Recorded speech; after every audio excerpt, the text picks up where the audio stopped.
मैं तेरी ही भजन गाऊंगा, मैं बुद्धिमानी से खरे मार्ग में चलूंगा। कह रहा है कि मैं करुणा और न्याय के विषय में गाऊंगा कि हे यहोवा, मैं तेरा ही भजन गाऊंगा, मैं बुद्धिमानी से खरे मार्ग में चलूंगा। भजन संगीता 101 के पहला से लेकर दूसरा पद में कह रहा है कि मैं बुद्धिमानी से मार्ग में चलूंगा। तू मेरे पास कब आएगा? मैं अपने घर में मन की खराई के साथ चलूंगा। मैं किसी ओछे काम पर चित्त न लगाऊंगा। किस काम पर? ओछे काम। मैं किसी ओछे काम पर चित्त न लगाऊंगा। मैं कुमार्ग पर चलने वालों के काम से घृणा रखता हूँ। किससे? कुमार्ग पर चलने वाले काम से, चलने वाले लोगों के काम से परमेश्वर क्या रखता है? घृणा रखता है। परमेश्वर के दास भी दाऊद घृणा रखता था और कह रहा है ऐसा काम में मैं न लगूंगा। टेढ़ा स्वभाव मुझसे दूर रहेगा। मैं बुराई को जानूंगा भी नहीं, है कि नहीं? और जो छिपकर अपने पड़ोसी की चुगली खाए उसका मैं सत्यानाश करूंगा। उसकी आंखें चढ़ी हो और जिसका मन घमंडी है उसको मैं न सहूंगा। हालेलुया। ये इसलिए बोल रहा है कि राजा दाऊद को पता था कि बुरा काम करने वाला, जलन रखने वाला, बुराई करने वाला, पड़ोसी से जलन रखने वाला, पड़ोसी का कानाफूसी करने वाला लोग को परमेश्वर कभी भी पसंद नहीं करते हैं। ठीक है, उसको परमेश्वर कभी भी पसंद नहीं करते हैं, क्योंकि हमारा परमेश्वर पवित्र है, वो भला है और हमारी भलाई करना जानता है। ठीक है, हमारी भलाई को करना वो जानता है। उनको पाप से क्या है? नफरत है। इसलिए जब हम सारी अच्छाइयों को छोड़कर बुराई में जीवन जीते हैं तो शैतान को लगता है तो अरे ये तो हमारा बाल बच्चा हो गया। ठीक है, ये परमेश्वर का रहता तो परमेश्वर की आज्ञाओं को मानता, ये परमेश्वर से प्रेम करता तो ये परमेश्वर की बातों को मानता, है ना? इनसे प्रेम करता तो उनके बताए हुए रास्ताओं पर चलता। ये मेरे बताए हुए रास्तों पर कभी भी नहीं चलता। मतलब जितना बुराई, जितना पाप, व्यभिचार, जितना घमंड जो है, सारी चीजें शैतान की रास्ता है। किसका रास्ता है? और शैतान का एक ही योजना है कि हमको नरक लेके जाना। उसको अकेले जाने में मन नहीं लगता है। भाई हम बोले ना कि अकेले नहीं जाने में मन लगता है। ठीक, शैतान को अकेला नरक में नहीं जाना है। वो चाहता है सबको साथ लेके जाए। तो हम अकेले क्यों चले आगे? वो भी लोग भी, मनुष्य भी जो परमेश्वर का बनाया हुआ है वो भी मेरे साथ आग में जले। तो हम यहाँ देखेंगे पतरस का पहला अध्याय, पतरस और 5वां अध्याय का 8 से लेकर के 10 तक हम देखेंगे। यहाँ का सचेत हो, क्या हो? पहला पतरस 5वां अध्याय का 8 से 10 तक क्या कर? सचेत हो और जागते रहो। ऐ बचाए बाबू, ऐ चुप रहो, बिल्कुल अलग रहो। ठीक है, सुनो क्या कर रहा है। यहाँ कह रहा है सचेत हो और जागते रहो, क्योंकि तुम्हारा विरोधी शैतान गरजने वाले सिंह की नाई है और इस खोज में रहता है कि किसको फाड़ खाएं। समझ में आया? नहीं आया? दीदी लोग डिस्टर्ब कर रही है। हालेलुया। एक बार और पढ़ते हैं। कहता है सचेत हो और जागते रहो कि तुम्हारा विरोधी शैतान गरजने वाले सिंह के नाई इस खोज में रहता है कि किसको फाड़ खाएं। हमारा विरोधी कौन है? शैतान है, कोनो मनुष्य नहीं है। लेकिन मनुष्य इसलिए विरोधी हो जाता है कि शैतान को भी एक शरीर चाहिए। जब हम यहाँ पे पढ़ते हैं क्या कहता है, जब थिस्सलुनीकियों को पुस्तक देखते हैं तो वहाँ पे पता चलता है कि मनुष्य जो है वो स्वर्गदूत जो है वो क्या करता है? देहधारी करता है। मतलब वही स्वर्गदूत जो भेजा गया था, जो शैतान है, वो भी ज्योति उसके अंदर से भी निकलता है और वो शैतान है और वो मनुष्यों के अंदर घुसना चाहता है, क्योंकि उसको एक शरीर चाहिए, उसका अपना खुद का शरीर नहीं है। ठीक है, तो वो आपके अंदर ही, हमारे अंदर ही घुस करके अपनी इच्छाओं को क्या करता है? पूरा करता है। और मनुष्य के नजर में मनुष्य क्या हो जाता है? गुनहगार हो जाता है। लेकिन मनुष्य को यह पता नहीं है कि अगर कोई रूडली कर रहा है, अगर कोई बुरा कर रहा है, अगर कोई बुरा बोल रहा है, तो वो उसका स्वभाव से अलग है। वो शैतान का स्वभाव है और शैतान उसके अंदर कार्य कर रहा है। उसके मुंह के द्वारा, उसके बॉडी के द्वारा उसको इस्तेमाल करके गिराना चाहिए। समझ रहे हैं ना? और परमेश्वर की नजर में, दोनों के नजर में। इसलिए कहता है कि सचेत हो और जागते रहो कि तुम्हारा विरोधी शैतान है वो गरजने वाले सिंह के समान है, जो तीर चिल्लाता है, गरजता है, वो गरजता है और बड़ा सा मुंह खोलता है और फाड़ के खा जाता है, आदमी खा जाता है। ठीक वैसा ही विरोधी शैतान है। आपके जीवन में झगड़ा लड़ाई के रूप में आएगा, आपके जीवन में बीमारी के रूप में आएगा, आपके जीवन में कर्ज के रूप में आएगा, आपके जीवन में घमंड के रूप में आएगा। ठीक है, वो परेशानी, वो कलेश, वो बहुत सारी व्यवहारों को प्रकट करेगा आपके लाइफ में, ताकि आप उस शैतान के जाल में उलझ जाएं, है कि नहीं? परमेश्वर का नाम का महिमा। और आगे कहता है 9 में कि विश्वास में दृढ़ होकर और यह जानकर उसका सामना करो कि तुम्हारे भाई जो संसार में है ऐसे ही दुख भुगत रहे हैं, ऐसे ही दुख जो संसार में और सारा भाई बहन लोग है, संसार में और सारा विश्वासी लोग है, जो इस संसार में आकर के और ऐसे ही दुखों को क्या कर रहा है, भुगत रहा है, ऐसे ही दुखों को क्या कर रहा है, भुगत रहा है वो। तो यहाँ परमेश्वर कहता है कि तुम्हारे भाई के संसार में ऐसे नहीं दुख तो भुगत रहे हैं। तो ये बहुत बड़ा बात नहीं है कि तुम्हारे जीवन में कोई उलझन आया, परेशानी आया, दुख आया, कष्ट आया, है ना? ये बहुत बड़ी बात नहीं है। हमारे साथ हमारा यीशु मसीह खड़ा है तो सब कुछ संभव है। हालेलुया, सब कुछ संभव है। असंभव को संभव करने वाला परमेश्वर।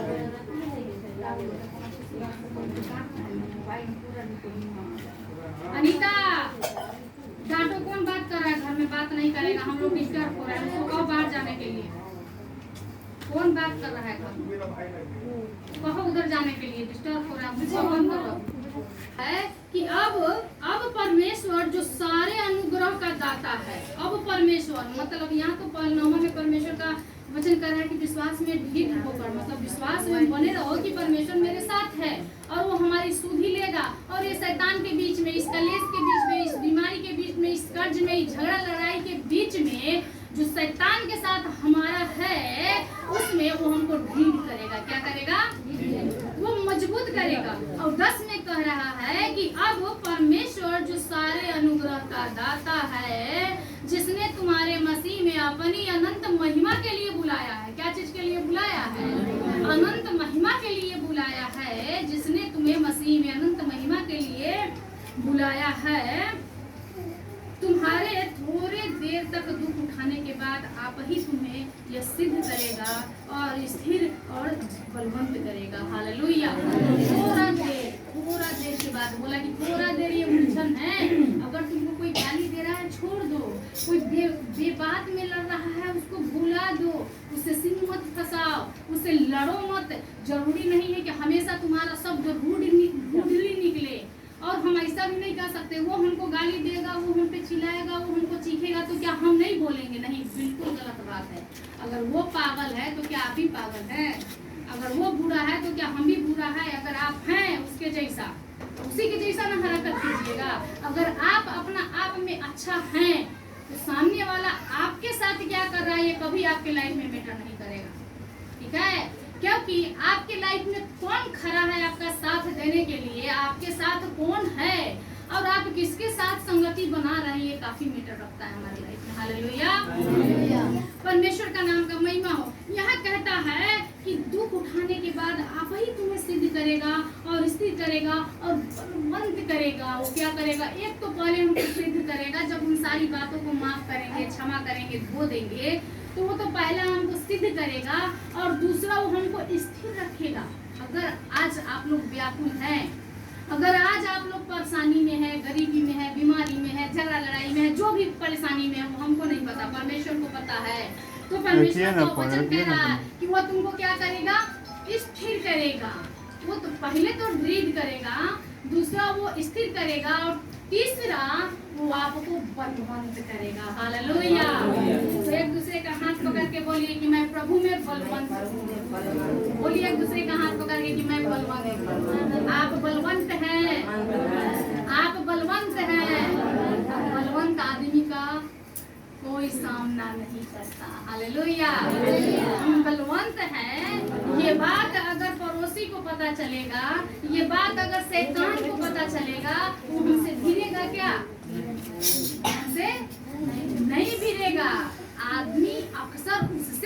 मिलता है जो कमजोर है। ठीक शैतान उसी प्रकार उसी को उलझन में डालता है जो प्रार्थना में, जो विश्वास में कमजोर है। समझ में आ रहा है?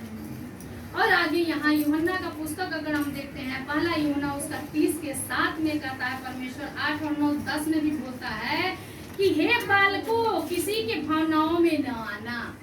हे बालकों, किसी के भावनाओं में नहीं बहना। रो रो के ठग लेता है, रो रो के लूट लेता है, रो रो करके, दुख सुना सुना करके, इमोशनल ब्लैकमेल करके आपको पाप में गिरा देता है। समझ रहे हैं?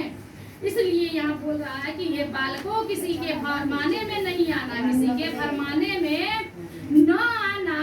जो अधर्म के काम करता है, जो अधर्म के काम करता है, वही उसकी नाई धर्मी है। जो धर्म के काम को करता है, वही उसकी नाई क्या है? धर्मी है। हालेलुया, परमेश्वर का नाम का महिमा हो। हम लोग धर्म के काम करने वाले हैं और हम लोग धर्मी हैं। हम लोग शान से कह सकते हैं कि हम धर्मी, हम दूसरों की मदद के लिए तैयार रहते हैं, दूसरों के दुख के लिए प्रार्थना करने के लिए तैयार रहते हैं, है कि नहीं? और आगे यह कहता है कि जो पाप करता है वह शैतान की ओर से है। किसकी ओर से? शैतान की ओर। पाप करने वाला लोग शैतान की ओर से होता है। गाली देने वाला, शराब देने वाला, बदुआ देने वाला, दूसरा का बुराई चाहने वाला, बेईमानी करने वाला, लालच करने वाला, पियक्कड़, नशा करने वाला, ठीक है, कसम खाने वाला लोग जो हर बात में कसम खाता है। बैठो बैठो, तुम दोनों बैठो, बिल्कुल बैठो। वो क्या है कि वो बिल्कुल वो शैतान के हाथ में, वो शैतान की इच्छाओं को क्या कर रहा है? पूरा कर रहा है। वो शैतान के काम को पूरा कर रहा है और परमेश्वर का वचन उसके अंदर रत्ती भर नहीं है। इस चीज को याद रखना होगा। उसी बात को यहाँ कर रहा है कि जो पाप करता है वह शैतान की ओर से है, क्योंकि शैतान आरंभ ही से पाप करता आया है। हालेलुया। आरंभ मतलब जब पृथ्वी बना, जब आकाश बना, जब परमेश्वर आदम को बनाया, उसके बाद परमेश्वर हवा को बनाया, उसके बाद शैतान उससे पहले से पृथ्वी पर पटक दिया जा चुका था शैतान, क्योंकि वो भी एक स्वर्गदूत था और ज्योतिमय स्वर्गदूत था और वो परमेश्वर का आराधना करता था और वो अपने आप को परमेश्वर समझने लगा था। इसलिए परमेश्वर उसको क्या किए थे? धरती पर फेंक दिए थे। इसलिए आदम को बनाने से पहले से, हवा को बनाने से पहले से शैतान जो है वहाँ पे था, धरती पे था। इसलिए वो शैतान जो है उस औरत को पाप में गिरा दिया। किस पाप में? परमेश्वर की आज्ञा न मानने वाली पापों में। हालेलुया। और इस प्रकार करके आदम और हवा अपने बाल बच्चा के जीवन पे, अपने संतान के जीवन पे, खुद के जीवन पे पाप को लेकर के आया। और लास्ट में क्या हुआ? परमेश्वर उन दोनों को भी अदन वाटिका से, मतलब एक सुंदर सा स्वर्ग जैसा जगह से उसको निकाल कर धरती पर पटक दिया। ठीक है? उसी बात को यहाँ कह रहा है कि जो पाप करता है वो शैतान की ओर से है, क्योंकि शैतान आरंभ से ही पाप करता आया है। परमेश्वर का पुत्र इसलिए प्रकट हुआ कि शैतान के कामों को नाश करे। हालेलुया। इतना सुंदर वचन है ना कि परमेश्वर का पुत्र इसलिए धरती पर प्रकट हुआ। यीशु मसीह का जन्म क्यों हुआ? इसीलिए हुआ धरती पर कि वो शैतान को नष्ट करे, वो शैतान के कामों को क्या करे? नष्ट करे। वो नष्ट कर दे। शैतान के कामों को नाश करने के लिए, उसकी योजनाओं को नाश करने के लिए प्रभु आया, क्योंकि धरती पर बहुत सारा पाप बढ़ गया है। नूह के समय में भी था और अभी भी है, अभी भी वही सिस्टम चल रहा है। अभी बहुत पाप है। औरत औरत, मर्द मर्द में शादी कर रहा है। हर एक इंसान, औरत मर्द अपना थोबरा को इतना छेड़छाड़ करके बिगाड़ रहा है, समझ में नहीं आ रहा है आदमी है कि राक्षस है। समझ रहे हैं? ये सारी योजनाएं शैतान की योजना है। ये सारा काम शैतान का है। इसलिए परमेश्वर अपने पुत्र को भेजा कि शैतान की इस योजनाओं को परमेश्वर नाश करे और नष्ट करे। हालेलुया। समझ रहे हैं? ताकि शैतान आपके जीवन में कार्य नहीं करने पाए। और हम यहाँ देखते हैं 9 में, जो कोई परमेश्वर से जन्मा है, जो कोई परमेश्वर से जन्मा है वह पाप नहीं करता, क्योंकि उसका बीज उसमें बना रहता है। समझ रहे हैं ना? फल तो खाते हैं पेड़ से, बीज कहाँ होता है पता है? फले के अंदर होता है, पेड़े के अंदर होता है। एक बात जान लीजिए, आप भी एक वृक्ष है और बीज कहाँ था? आप कहाँ थे? अपने माँ बाप के अंदर थे और उससे, उसके बीज से आप पैदा हुए हैं। ठीक है? और आपके अंदर भी एक बीज था, जैसे आम के गुठली के अंदर आँठी होता है, बीज होता है, गेहूं का बीज होता है, आपके अंदर भी एक बीज था जिससे आप भी 3-4 बच्चे को पैदा किए, 3-4 वृक्ष को, 3-4 टहनियों को लगाए हैं। समझ रहे हैं? तो उसी बात को यहाँ परमेश्वर कह रहा है कि जो परमेश्वर से जन्मा है वो पाप नहीं करता है, क्योंकि उसका बीज उसमें बना रहता है और वो पाप कर ही नहीं सकता, क्योंकि परमेश्वर से जन्मा है। हालेलुया। क्योंकि जो परमेश्वर से जन्मा है वो पाप कभी कर ही नहीं सकता। शैतान जरूर थोड़ा देर के लिए उसको बिगाड़ने का कोशिश करेगा, लेकिन इसके अंदर जो परमेश्वर का बीज है, जो पवित्र आत्मा का कार्य है, वो प्रकट है, वो उसको हिलने नहीं देगा। हालेलुया। जब भी आप गलत करने जाएंगे, जब भी कुछ ऐसा गुनाह सोचेंगे किसी के विषय में, पवित्र आत्मा आपको गाइड करेगा और वो आपको याद दिलाएगा ये गलत है, और आपके अंदर से वो आवाज आएगी कि तू पवित्र आत्मा का मंदिर है। हालेलुया। वो पवित्र आत्मा का मंदिर है और परमेश्वर का मंदिर है, और वो मंदिर तुम्हारा शरीर है, और वो तुम्हारे शरीर में ही, तुम्हारे दिल में ही वो विराजमान है। हालेलुया। इसलिए वो मनुष्य पाप कर ही नहीं सकता, क्योंकि उसको पवित्र आत्मा जगाते रहता है, उसको पवित्र आत्मा ठोकते रहता है, जागो जागो जागो ये पाप है, जागो जागो ये पाप है, ये गलत है, ये गुनाह है, ये शैतान का काम है, और शैतान का काम भी प्रकट है। ठीक है? और आगे यहाँ वचन कहता है कि इसी से, ध्यान से सुनिएगा, इसी से परमेश्वर की संतान और शैतान की संतान, सुनिए ध्यान से सुनिएगा, परमेश्वर क्या कहता है कि इसी से परमेश्वर की संतान और शैतान की संतान जाने जाते हैं। जो कोई धर्म की काम नहीं करता वो परमेश्वर से नहीं, और वह जो अपने भाई से प्रेम नहीं रखता वो भी परमेश्वर का नहीं। समझे?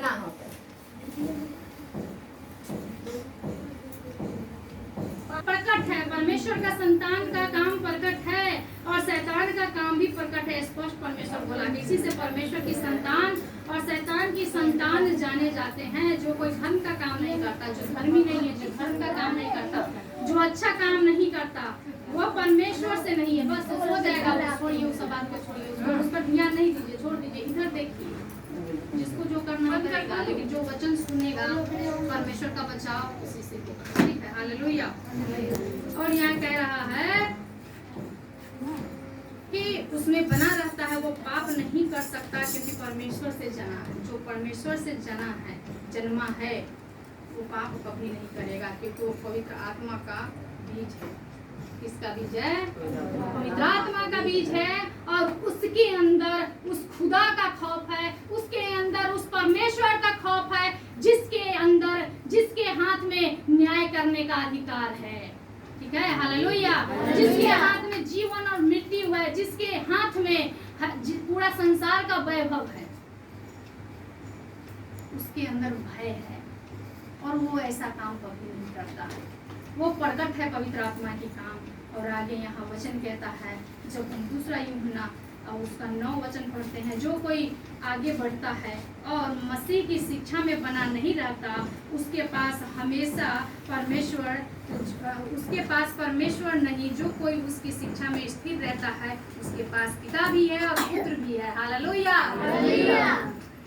वचन में स्पष्ट है कि जो आगे बढ़ जाता है और मसीह की शिक्षा में बना रहता है, जो परमेश्वर के कलीसिया में, परमेश्वर के संगति में, उपवास करने में, प्रार्थना करने में, दया करने में, धर्म के कामों को करने में जो बना रहता है, जो आगे बढ़ता है, जो शिक्षा को प्राप्त करता है, उसके पास परमेश्वर ही नहीं बल्कि परमेश्वर भी है और पुत्र भी है, पिता भी है और मतलब परमेश्वर यहोवा है जो सृष्टि को बनाने वाला, और इकलौता पुत्र है जो हमारे उद्धार के लिए अपने आप को बलिदान किया। हमें छुड़ा लिया हर गुनाहों से, हमें छुड़ा लिया पापों से, गरीबी से, बीमारी से आजाद किया, शराब से, बाप दादा के शराब से, हर एक बंधन से हमें आजाद किया। वो पुत्र हमारे साथ है, वो पिता हमारे साथ है। हालेलुया। तो क्या हमको किसी मनुष्य का आवश्यकता है मुंह ताकने का? जब हम परेशानी में पड़ते हैं, मनुष्य के पास भागते हैं। कभी परमेश्वर के पास भाग के देखिएगा, मनुष्य के पास भागने का जरूरत नहीं पड़ेगा। हालेलुया। जो परमेश्वर के पास भागना सीख गया उसको कभी किसी मनुष्य के पास भागना नहीं है। जो परमेश्वर के मुंह को ताकना चालू कर दिया, परमेश्वर की ओर अपने मुंह को उठाना चालू कर दिया, याद रखिए उसको मनुष्य के सामने मुंह उठाने का कोई जरूरत नहीं पड़ता। परमेश्वर बड़ा है, परमेश्वर महान है, वो सारी जरूरतों को पूरा करने वाला है, वो उलाहना देने वाला नहीं है। परमेश्वर बोला है तुम्हें बुद्धि की घटी है या किसी भी वस्तु की, तू हमसे मांगो, हम बिना उलाहना के तुमको और उदारता से देंगे, मतलब बहुत देंगे और उलाहना भी नहीं देंगे कि हम तुमको दिए। लेकिन मनुष्य आज देगा कल उलाहना देगा, समझ रहे हैं? वो बुद्धि भी देगा उलाहना देगा, समझ रहे हैं? इसलिए परमेश्वर बोला मेरे पास आके मांगो। कहाँ मांगो? मेरे पास आके। और तीसरा यूहन्ना 1:11 में देखते हैं कि हे प्रियो बुराई के नहीं पर भलाई के अनुयायी हो, बुराई के नहीं पर भलाई के अनुयायी हो। जो भलाई करता है वो परमेश्वर की ओर से है, पर जो बुराई करता है उससे परमेश्वर को नहीं देखा। हाँ, उसने परमेश्वर को नहीं देखा। जो भलाई करता है वो परमेश्वर का है, और जो भलाई नहीं करता वो परमेश्वर को देखा ही नहीं है, वरन जाना भी नहीं है कि भाई परमेश्वर कौन है, यीशु मसीह कौन है। ठीक है। और एक और जल्दी जल्दी पढ़ेंगे, दूसरा थिस्सलुनीकियों 4:18 में परमेश्वर का बहुत सुंदर सा वचन है कि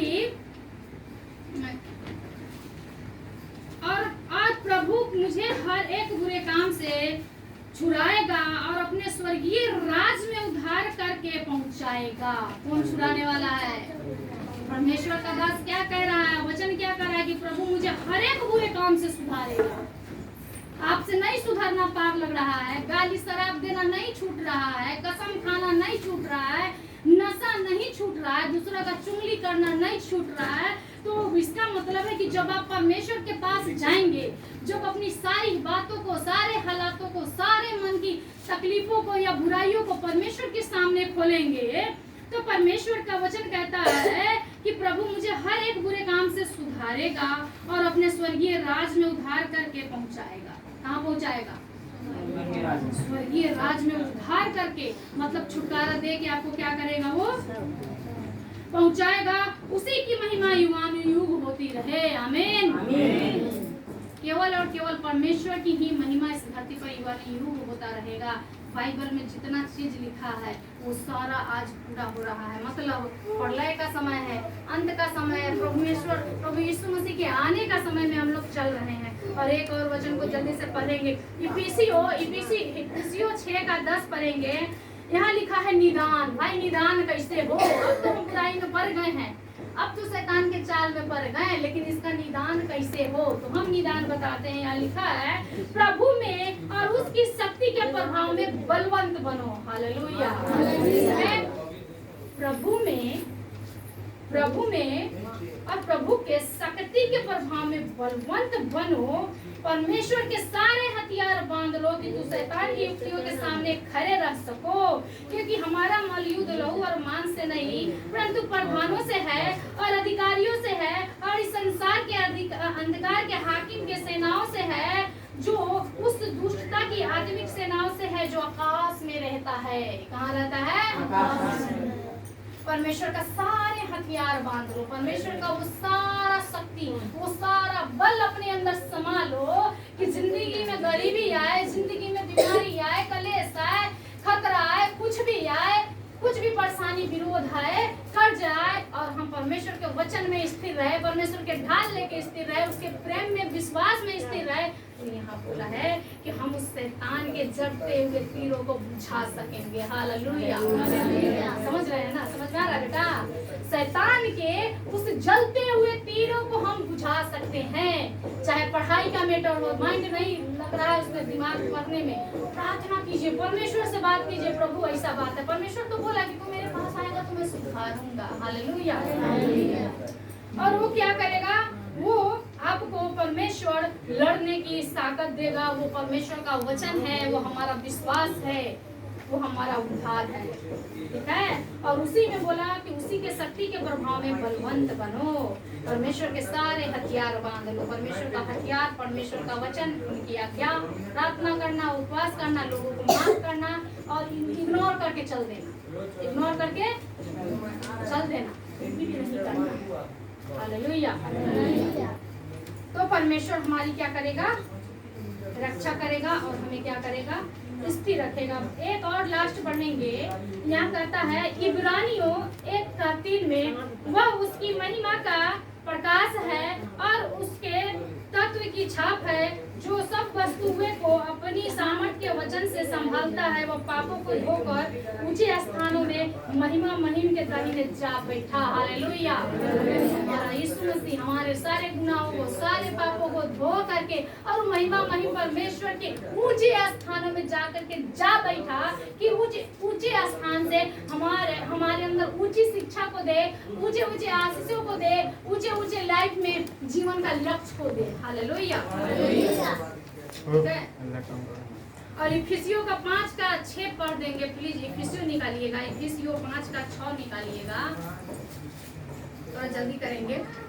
5 और 6, हाँ 5 और 6, हाँ 5 वैसे ही मसीही ने भी महायाजक बनने की बढ़ाई अपने आप से नहीं ली, पर उनको उसी ने दी जिसने उससे कहा था, तू मेरा पुत्र है, आज मैं ही ने तुझे उत्पन्न किया है। मतलब हम सारे लोग परमेश्वर के द्वारा उत्पन्न हुए, परमेश्वर में सृष्टि में उत्पन्न हुए। तो परमेश्वर जो है वो क्या करने वाला है, हमें बलवंत बनाने वाला है। हमें डरने की बात नहीं है। अरे हम शैतान की पूजा नहीं करेंगे, हम उससे नहीं लड़ेंगे तो हमारा पड़ोसी हमको त्याग देगा, उसका पक्ष नहीं लेंगे, हमको त्याग देगा। हम अपना भाई का, अपना बाप का, अपना बहन का, अपना बाल बच्चा का झूठा गलत बातों में साथ नहीं देंगे, उससे मेरा रिलेशन खराब हो जाएगा। तो कोई बात नहीं है, हो जाए। लेकिन परमेश्वर का वचन ये आया 41 के 10वां पद में कहता है, तू मत डर। क्या कहता है? तू मत डर, मैं तेरा परमेश्वर, मैं तेरी सहायता करूंगा, मैं तुझे लीड करूंगा और अपने धर्म में दाहिने हाथ से तुझे संभाले रखूंगा। हालेलुया। अब बताइए, जिसका सहायता करने वाला परमेश्वर है, वो शैतान की संतानों से उसे डरने की आवश्यकता है क्या? नहीं ना है। हम अपने आप में बलवंत है। हालेलुया। और परमेश्वर जयवंत है और उन्होंने हमें जयवंत बनाया। हालेलुया। हम अबला नहीं है, ठीक है, हम बलवंत है। परमेश्वर के ताकत है, उनकी सामर्थ है, उनका शक्ति है जो मेरे अंदर काम करती है। और परमेश्वर की आत्मा जब आप उन्हें पुकारते हैं, वचन बताता है वो बल से उतरता है। हालेलुया। परमेश्वर की आत्मा जब बल से उतरता है तो सारा कार्य खुद ही हो जाता है, क्योंकि वो आपके अंदर है। और आप बुरा भी करना चाहेंगे, परमेश्वर आपको सही रास्ता पे लेके जाएगा। हालेलुया। ठीक है। तो